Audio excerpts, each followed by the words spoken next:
Cuando la Virgen María sintió que su tiempo en la tierra se agotaba, elevó su oración al cielo, llamando a los apóstoles, tal como su Hijo le había enseñado antes de su ascensión.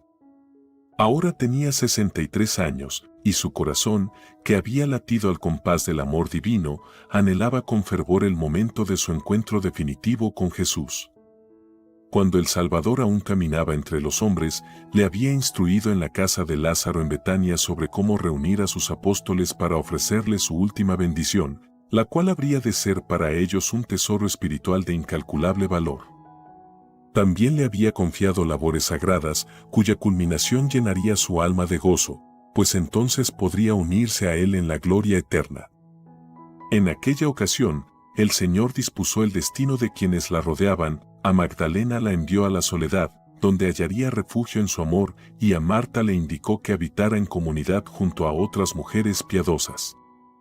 Pero a ambas les prometió que jamás estarían solas, pues su presencia las acompañaría siempre. Así, a través de la oración de María, los ángeles descendieron veloces como el viento, llevando a los apóstoles dispersos el mensaje divino. Debían reunirse en Efeso, junto a la Madre del Salvador. Pedro, Andrés y Juan fueron los primeros en llegar. La hallaron reclinada en su lecho, envuelta en la dulce espera de la eternidad. Poco después, acudieron 2 parientes cercanos y 5 discípulos más. Venían agotados por la travesía, apoyados en sus bastones de caminante. Al encontrarse, se fundieron en abrazos largos y silenciosos, donde la alegría del reencuentro se mezclaba con el presentimiento de la despedida. Algunos no pudieron contener las lágrimas. Dejaron sus capas, sus cinturones y sus bolsas de viaje a un lado, y con gesto reverente, ciñeron sus túnicas con anchos cinturones bordados con letras hebreas. Solo entonces, con profunda veneración, se acercaron a María, cuyos labios apenas pudieron pronunciar unas pocas palabras. Ninguno de ellos probó bocado, salvo un líquido que bebían en recipientes que traían consigo. Y aunque su anhelo era velar cerca de ella, no descansaron dentro de la casa. En los alrededores, improvisaron refugios sencillos con telas, ramas de mimbre y esteras, a la sombra de las paredes de aquel bendito hogar. Allí, bajo la inmensidad del cielo estrellado, aguardaban el desenlace sagrado de aquella noche que la tierra nunca olvidaría. Los primeros en llegar dispusieron, con esmero y devoción, un lugar sagrado en la parte anterior de la casa, donde habrían de celebrar la Santa Misa y elevar sus plegarias. Prepararon un altar cubierto con un paño rojo, sobre el cual colocaron otro blanco como símbolo de pureza y gracia. En el centro brillaba un crucifijo de madreperla, delicado y solemne. Pero no era solo una imagen de la cruz, era un relicario, una joya sagrada con 5 compartimentos tallados en su forma. En su corazón, en el espacio central, reposaba el Santísimo Sacramento, mientras que en los otros se guardaban con reverencia el crisma, el aceite, el algodón y la sal. Esta cruz, apenas de un palmo de largo, acompañaba a los apóstoles en sus caminos, colgada de sus cuellos como un signo de sumisión. Fue en ese relicario donde Pedro llevó la comunión a María. Uno a uno, los apóstoles y discípulos se alinearon en 2 hileras, desde el altar hasta el lecho de la Virgen. Y cuando el Santísimo pasó ante ellos, se inclinaron profundamente, como quien se doblega ante la majestad divina. María, sentada en su lecho, recibía a cada apóstol con dulzura infinita. Uno tras otro, se arrodillaban ante ella, y ella, con sus manos cruzadas sobre sus cabezas, los bendecía con una oración cargada de amor y despedida. Lo mismo hizo con los discípulos y con las santas mujeres. Una de ellas, conmovida hasta las lágrimas, se inclinó sobre la Virgen y recibió de ella un tierno abrazo, como un último consuelo. Cuando Pedro se acercó, traía entre sus manos un rollo de la Escritura. Entonces María, con la serenidad de quien ha vivido en íntima comunión con Dios, habló a todos, según lo que su Hijo le había enseñado en Betania. Dirigió sus palabras a Juan, confiándole lo que debía hacer con su cuerpo tras su partida y la manera en que repartiría sus humildes vestiduras. Su fiel criada y las mujeres que solían asistirla recibirían lo poco que dejaba en este mundo. Señaló el armario, y su criada, con discreta obediencia, se acercó, lo abrió y volvió a cerrarlo con un gesto silencioso. El altar quedó dispuesto con los paños rojo y blanco frente a la cruz del oratorio. Pedro, revestido con su túnica sacerdotal blanca y un palio rojo y blanco sobre sus hombros, comenzó la Santa Misa. 4 apóstoles lo asistían, sus capas de fiesta reflejando la solemnidad del momento. Sobre el altar, las velas ardían con un resplandor sagrado, pero la lámpara permanecía apagada, como si la misma luz del cielo descendiera sobre aquel lugar. María, sentada en su lecho, se mantuvo en profundo recogimiento, con el alma inmersa en la contemplación. Al llegar el momento, Pedro recibió la comunión y luego la compartió con los demás. Fue entonces cuando Felipe, agotado por la larga travesía desde Egipto, llegó con el corazón desbordado de emoción.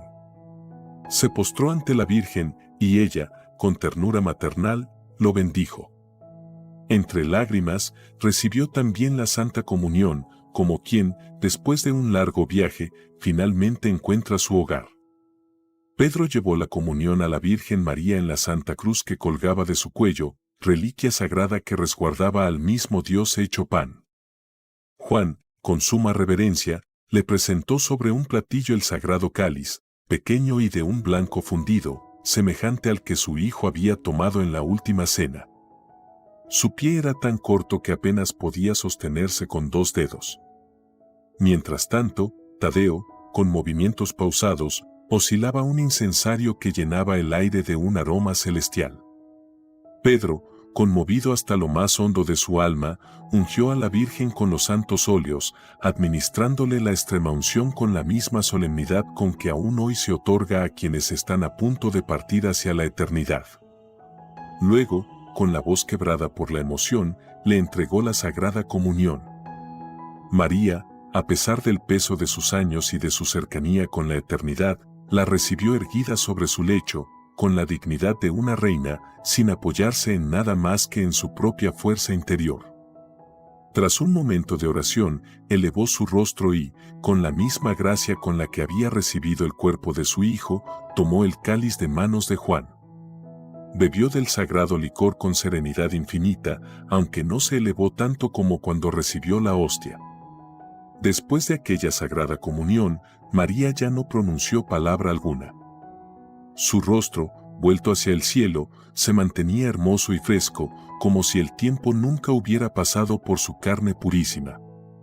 Su habitación pareció disolverse en la luz, ya no se percibía el techo, y la lámpara flotaba suspendida en el aire. Entonces apareció una senda luminosa, un camino de gloria que partía desde María hasta la Jerusalén celestial, ascendiendo hasta el trono de la Santísima Trinidad. A ambos lados de aquel sendero resplandeciente se alzaban rostros innumerables de ángeles, formando un coro solemne de esplendor y júbilo.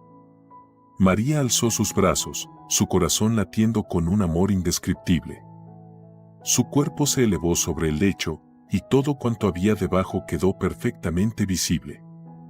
Desde su interior, una figura radiante emergió, extendiendo sus brazos en un gesto de entrega y ascensión. La luz que la envolvía era de tal pureza que parecía fundirse con la gloria divina. Los coros angélicos descendieron, cerrando su fulgor en torno al alma inmaculada de María y siguiéndola en su glorioso tránsito. Desde el umbral de la eternidad, un cortejo de santos salió a su encuentro: José, su casto esposo, Ana y Joaquín, sus santos padres, Juan el Bautista, Zacarías e Isabel. Sus rostros brillaban con una alegría celestial, pues la Reina de los cielos ascendía hacia su Hijo. Y en lo más alto de aquella ascensión gloriosa, rodeado de un resplandor que superaba toda luz creada, estaba Jesús. Sus llagas, glorificadas y vivas, irradiaban una luz indescriptible, más fulgente que el sol. Con infinita ternura, abrió sus brazos y acogió a su madre en su abrazo eterno. En ese instante de amor divino, le entregó un cetro de realeza y, con un gesto majestuoso, le mostró el universo entero. Entonces, algo maravilloso ocurrió. Del purgatorio comenzaron a brotar innumerables almas, como llamas que, al fin, encontraban su libertad. Subían al cielo en un raudal de gracia, liberadas por la intercesión de María. Con certeza, cada año, en la solemnidad de su Asunción, muchas almas devotas de la Madre de Dios hallan la luz y la paz en la gloria eterna. La hora en que la Virgen fue recibida en el cielo fue la misma en que su Hijo entregó su Espíritu en la cruz, la hora nona. En ese instante sagrado, el tiempo y la eternidad se encontraron, y la que había sido la humilde esclava del Señor fue coronada como reina de los cielos. Pedro y Juan, como atrapados en un rapto de asombro sagrado, elevaron sus ojos hacia el cielo. Sus rostros reflejaban el esplendor que contemplaban, mientras que los demás, en una reverencia profunda, permanecían postrados con el rostro inclinado hacia la tierra. En el centro de aquella escena bañada de luz, el cuerpo de María reposaba en una quietud radiante, como si su tránsito no hubiera sido muerte, sino un dulce abandono en los brazos de la eternidad. Sus manos cruzadas sobre el pecho, su semblante sereno, su lecho convertido en un altar de gloria. Los presentes, de rodillas, dejaban escapar sus plegarias entre sollozos, mientras las lágrimas caían como rocío sobre el suelo sagrado que acogía a la Madre de Dios. Más tarde, las santas mujeres, con delicadeza y veneración infinita, cubrieron su cuerpo con una sábana nívea. Luego, reunieron en un rincón todos los objetos que habían acompañado a la Virgen en sus últimos días y cubrieron hasta el hogar con un velo de recogimiento y respeto. Con humildad, se envolvieron en sus mantos y, entre susurros de oración, permanecieron largo tiempo en vigilia, ora de rodillas, ora sentadas, dejando que el silencio también hablara. Los apóstoles, sumidos en una profunda contemplación, cubrieron sus cabezas con la capucha de sus mantos y se dispusieron a orar en coro. 2 de ellos se postraron a la cabecera y a los pies del lecho, como centinelas de lo sagrado. Durante el día, se turnaron 4 veces, y en cada relevo recorrieron el Vía Crucis de María, repitiendo el sendero que tantas veces la Madre había caminado con amor y dolor entrelazados. Mientras tanto, Andrés y Manas trabajaban con dedicación en la preparación de la sepultura. Se trataba de la cueva que María y Juan habían dispuesto como sepulcro para su amado Jesús, situada al final de las estaciones del Vía Crucis. Aunque más pequeña que la tumba del Señor, aquella gruta era un refugio de paz, con apenas la altura de un hombre. Delante de ella se extendía un jardincito, cercado con estacas, y un sendero que conducía hasta la piedra ahuecada que recibiría el sagrado cuerpo. Sobre aquella losa, una pequeña elevación estaba dispuesta para sostener la cabeza de la Madre de Dios en su descanso eterno. Al otro lado, en la colina de enfrente, se alzaba la estación del Monte Calvario. No había allí una cruz de madera, sino solo una señal labrada en la piedra, como un eco imperecedero del sacrificio divino. Andrés, con esmero y fervor, trabajó arduamente en la conclusión de esta obra, y fue él quien colocó la puerta ante el sepulcro, como quien cierra con amor las puertas de un relicario sagrado. Mientras tanto, las santas mujeres se entregaban a la preparación del cuerpo bendito. Entre ellas, una hija de Verónica y la madre de Juan Marcos se distinguían por la ternura con la que servían en aquella última ofrenda de amor. Trajeron hierbas fragantes y esencias preciosas, y con manos cuidadosas iniciaron el embalsamamiento, siguiendo las costumbres de su pueblo. La luz de las lámparas oscilaba sobre sus rostros, proyectando sombras suaves que danzaban en las paredes de la estancia. Cerraron las puertas con discreción, protegiendo aquel momento íntimo de despedida. También sellaron el tabique de la cámara de María, despejando el espacio para llevar a cabo su piadosa tarea. Y así, entre aromas sutiles y plegarias entrecortadas, la Madre de Dios fue preparada para el descanso, mientras en los cielos, su alma glorificada ya brillaba con la luz de la eternidad. Los tabiques y esteras que resguardaban el lecho de la Virgen fueron retirados con suavidad por la criada, despejando el espacio con reverente devoción. También el armario donde descansaban sus vestidos fue apartado, dejando solo el altar ante el crucifijo de la Virgen en el oratorio. Así, aquel recinto sagrado se transformó en una pequeña iglesia, donde los apóstoles, en un recogimiento absoluto, elevaron sus plegarias y celebraron los divinos misterios. Mientras las santas mujeres, con manos temblorosas de amor, preparaban el sagrado cuerpo para la sepultura, los apóstoles, divididos entre la primera sala y el exterior, entonaban oraciones en coro.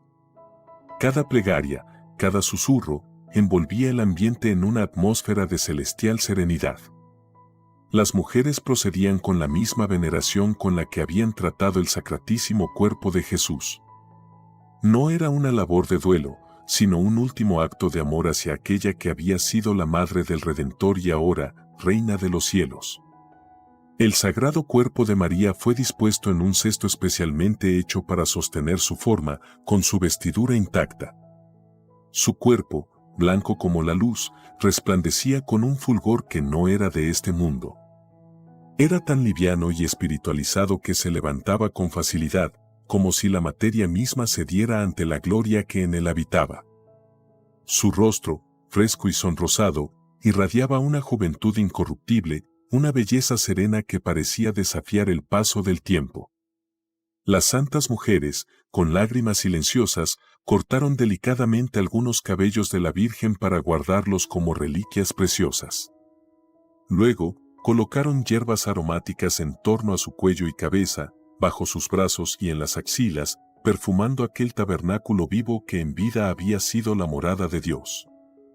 Antes de que envolvieran su cuerpo revestido de blanco con finísimas telas, San Pedro, con profunda emoción, celebró la Santa Misa ante su presencia sagrada. Con voz temblorosa y corazón ardiente, consagró el pan de vida y, conmovidos, los apóstoles recibieron la comunión en un acto de unidad con aquella madre que tantas veces les había acompañado en oración y sacrificio. Luego, Pedro y Juan se acercaron revestidos con sus capas magnas de fiesta. Juan sostenía un recipiente con bálsamo perfumado y oraciones sagradas. Pedro, con manos firmes y temblorosas a la vez, ungió el sagrado cuerpo en la frente, las manos y los pies, trazando sobre él la señal de la cruz. Con la delicadeza con que se cubre un tesoro celestial, las santas mujeres envolvieron su cuerpo con sábanas blancas inmaculadas. Sobre su cabeza, como signo de su virginidad y pureza, posaron una corona de flores blancas, rojas y azul celeste. Sobre su rostro, depositaron un velo translúcido, permitiendo que su semblante permaneciera visible, reflejando una paz que solo el cielo podía otorgar. Sus brazos quedaron cruzados sobre el pecho, en una última oración de entrega. Sus pies, rodeados de hierbas fragantes, fueron cubiertos con un fino lienzo, como símbolo de su camino perfumado de gracia. Así preparado, el sagrado cuerpo fue depositado con ternura en un ataúd de madera blanca, cuya tapa podía asegurarse por arriba, en el centro y por debajo. Este sagrado relicario fue colocado sobre unas andas, listo para ser conducido a su descanso terrenal, antes de que el cielo la reclamara en gloria. Todo se hizo con solemnidad y un recogimiento sobrecogedor. Pero a diferencia del entierro de Jesús, en el que la premura y el temor de los enemigos ensombrecieron el momento, esta despedida fue un duelo profundo y sereno, envuelto en lágrimas y amor manifiesto. No había prisa, solo devoción. No había miedo, solo entrega. Porque aquellos que la despedían sabían que el cielo ya se abría para recibirla. El sagrado cuerpo de la Madre de Dios, aquel tabernáculo vivo que en su seno llevó al Verbo hecho carne, debía ser conducido a su descanso terrenal. La gruta donde reposaría se encontraba a media hora de camino, y los apóstoles se dispusieron a realizar el santo traslado con toda la solemnidad que el momento exigía.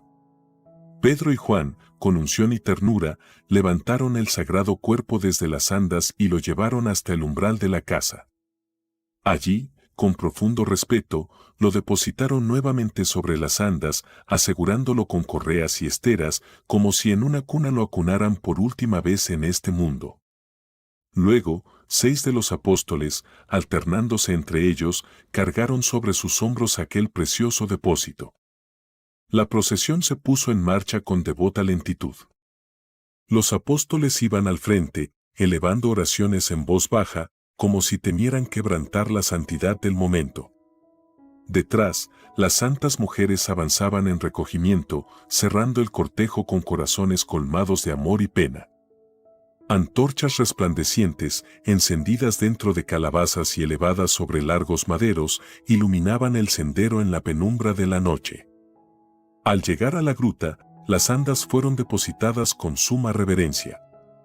Los apóstoles, con un silencio sobrecogedor, ingresaron en la cueva y colocaron el sagrado cuerpo en el hueco cavado de antemano. Uno a uno, con los ojos humedecidos y los labios temblorosos de emoción, pasaron delante de los venerables restos para orar y rendir su última honra a aquella que fue la Madre del Señor. Con la delicadeza de quien toca lo más sagrado, cubrieron la sepultura con una estera. Luego, cavaron un hoyo ante la entrada de la gruta y trajeron una planta robusta, con sus raíces y sus bayas aún impregnadas de vida. La plantaron con esmero y la regaron generosamente, sellando así la entrada, como un velo de discreción y misterio. Solo por los costados, entre los matorrales, se podría llegar al lugar del reposo de la Virgen. Pero aquella noche no era una noche común. No era una despedida definitiva. Mientras algunos apóstoles y santas mujeres permanecían en oración en el pequeño jardín que antecedía la gruta, una luz celestial rasgó la oscuridad de la noche. Desde los cielos descendió una senda luminosa, y con ella, un coro de ángeles en armonía indescriptible. Sus voces no eran de este mundo, y su luz, más pura que el alba, bañó la tierra con un resplandor divino. En medio de aquella majestuosa visión, el alma de María descendía desde lo alto, radiante como el sol en su máximo esplendor. Al frente, con sus llagas resplandecientes como joyas eternas, venía su Hijo amado, el Señor Jesús. 3 coros angélicos rodeaban el alma de la Santísima Virgen. El más interior resplandecía con los rostros de pequeños niños angelicales, puros como la aurora. El segundo círculo lo conformaban seres de aspecto infantil, de 6 a 8 años, con miradas llenas de gozo y ternura. Y en la más exterior, los ángeles jóvenes irradiaban una gloria indescriptible. Sus cuerpos no eran del todo visibles, sino como estelas de luz viviente, pero sus rostros brillaban con la alegría de quien contempla a la Madre del Altísimo. En torno a la cabeza de María, una corona de ángeles resplandecía con fulgor inmaculado. Desde la tierra, los presentes, sobrecogidos por la majestad de la escena, alzaban sus miradas con los ojos abiertos de asombro y los corazones extasiados de emoción.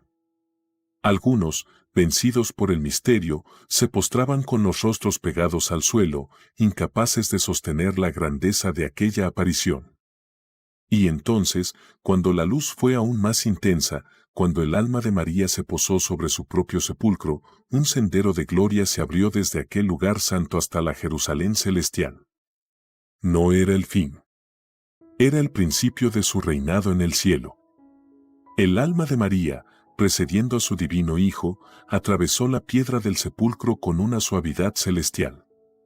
Luego, unida nuevamente a su cuerpo, ahora resplandeciente de una luz indescriptible, se elevó en triunfo hacia la Jerusalén celestial, escoltada por una multitud de ángeles en gozoso cántico. Días después, cuando los apóstoles entonaban salmos en oración, llegó Tomás acompañado de 2 discípulos, Jonatán Eleazar y un servidor venido de la tierra de los Reyes Magos. Al escuchar que María ya había sido colocada en su tumba, su corazón se estremeció de dolor. Lágrimas amargas surcaron su rostro, pues no podía consolarse de haber llegado demasiado tarde.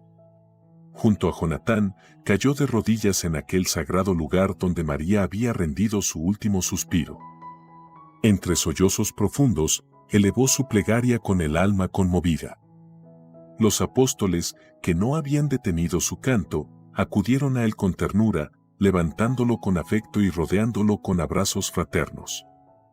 para fortalecerlo, le ofrecieron pan, miel y una bebida reconfortante. Luego, con lámparas encendidas, lo guiaron hasta el sepulcro de la Madre del Señor. Con reverencia, 2 discípulos apartaron las ramas que cubrían la entrada.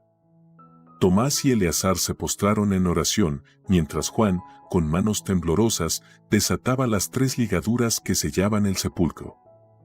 Con solemnidad, apartaron la tapa del sagrado lecho y, al hacerlo, un asombro sobrecogedor llenó sus almas. El sepulcro estaba vacío. Solo quedaban allí las sagradas telas que habían envuelto el cuerpo de María, dispuestas con un orden perfecto. La sábana que había cubierto su rostro estaba delicadamente apartada, y los lienzos que habían sujetado sus manos y brazos permanecían abiertos y acomodados con una armonía que hablaba de un misterio divino. Un estremecimiento de asombro recorrió a los apóstoles. Juan, con la voz quebrada por la emoción, exclamó: «No está aquí». Uno a uno se acercaron al sepulcro, sus miradas anegadas de lágrimas, sus corazones desbordantes de alegría y sobrecogimiento. Alzaron los brazos al cielo, orando con fervor, y postrándose en el suelo, recordaron la luz celestial que había iluminado la noche anterior.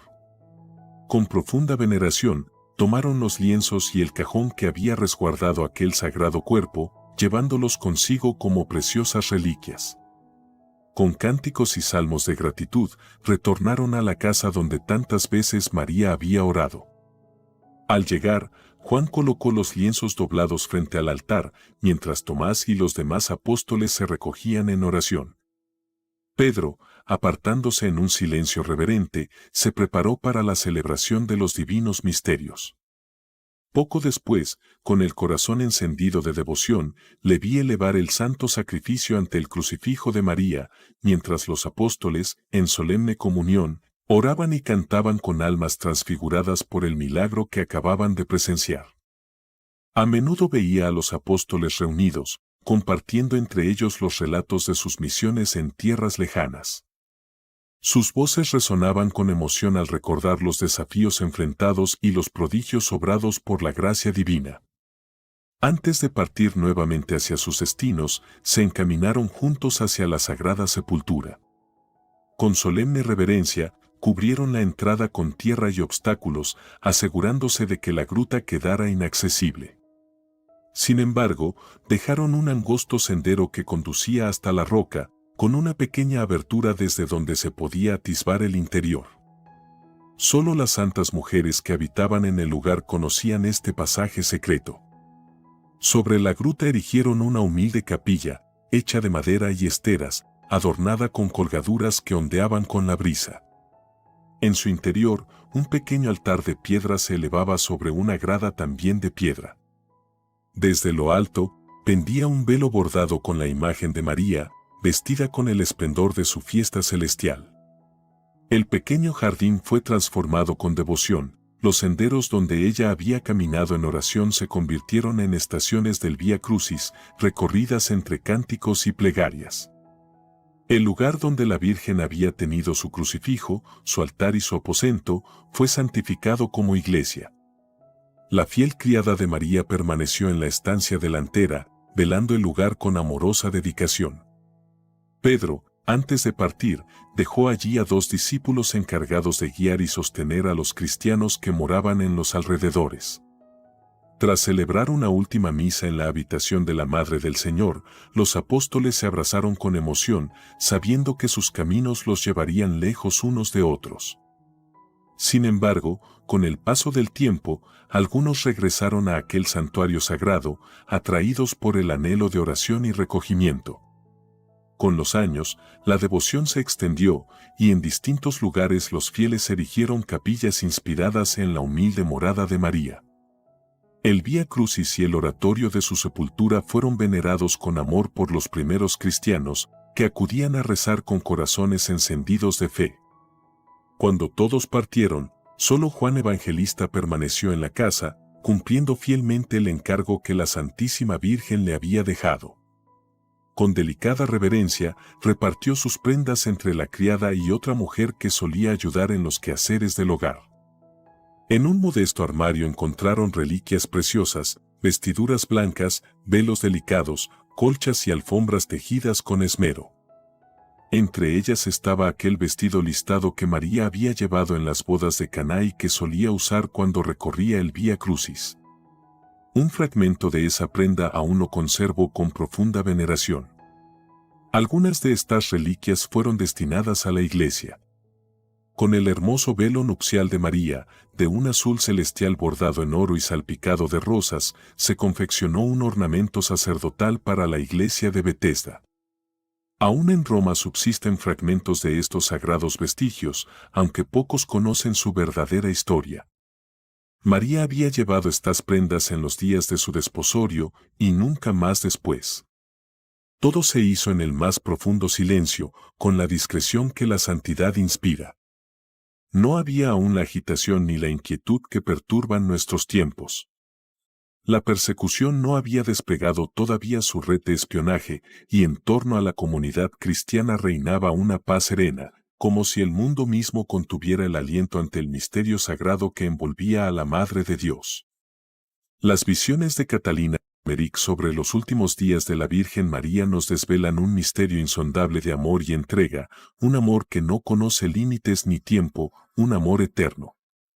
En aquellos instantes finales en la tierra, la Madre de Dios nos ofreció su última enseñanza, la de una vida consumada en la confianza absoluta en Dios, sin reservas, sin titubeos, con el alma rendida a su voluntad.